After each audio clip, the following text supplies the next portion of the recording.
ВААК ведет активную деятельность по поиску представителей абхазо-абазинской диаспоры, проживающих по всему миру, а также по включению их в члены Конгресса.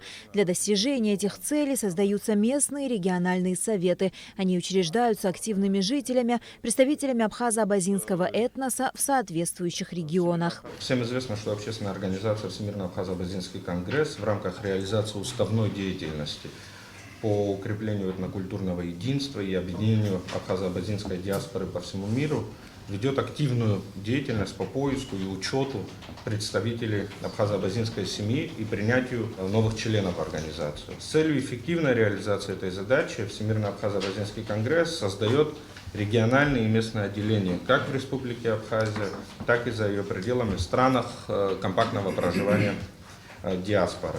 На сегодня уже создано 7 региональных советов в Абхазии, Турции, Кабардино-Балкарии, а также в Москве и Санкт-Петербурге. Идет работа над их созданием в Иордании, Великобритании, Германии, Сирии и других странах проживания абхазо-абазинской диаспоры. Кроме того, наряду с региональными советами в нескольких городах Абхазии и Турции функционируют и местные отделения. Если говорить о местных отделениях, то их у нас 10. Уже зарегистрированных и оформленных соответствующими протоколами. Это в Абхазии Ткварчала, Чамчира, Гудаута, в Турции Стамбул, Измит, Эскишир, Бурса, Инегёль, Биледжик, Сакария. На стадии оформления в Абхазии находятся Гагра, Гал, Бедя. То есть у нас там в принципе определены члены местных отделений. Сейчас мы в процессе оформления соответствующих протоколов. По словам председателя ВААК Мусы Игзекова, Конгресс в своей международной деятельности нередко консультируется с Министерством иностранных дел России. Мы очень плотно взаимодействуем с Министерством иностранных дел Российской Федерации.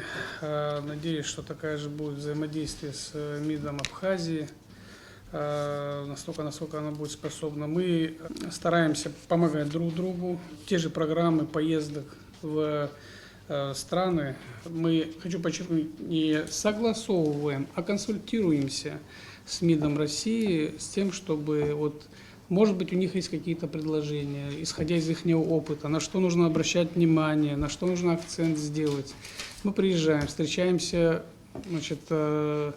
с послом страны пребывания, консулами и так далее. То есть мы работаем взаимодействуя друг с другом. Член президиума ВААК Вячеслав Чирикба, в свою очередь, высоко оценил международную деятельность ВААК, отметив важность посещения стран проживания абхазо-абазинского этноса. По поводу поездки в Европу, я там долго жил, я знаю, где находятся наиболее крупные диаспоры наши. Да? Правильно перечислили, да? Плюс добавил бы еще две страны и два города. Швейцария, большая диаспора, в Цюрих, рядом с Цюрихом, и Брюссель. Там тоже есть. У нас контакты есть. Кстати, в Цюрихе много абазинов, шхарцев тоже много там из Турции. А в Брюсселе и Абхазия есть, и абазины есть. Так что тоже, мне кажется, надо включить эти два. В контексте достижения одной из главных целей ВААК – объединения представителей абхазо-абазинской диаспоры всего мира, делегация Конгресса регулярно осуществляет рабочие визиты в страны проживания диаспор. Там активно идет регистрация членов ВААК. Уже зарегистрированы более 1000 человек. Взнос с каждого 100 рублей. Оплатить членский взнос можно на сайте ВААК. На данном этапе только для пользователей на территории Российской Федерации. На Алакове Степан Мартиросян и Нала Гухава, Абхазское телевидение.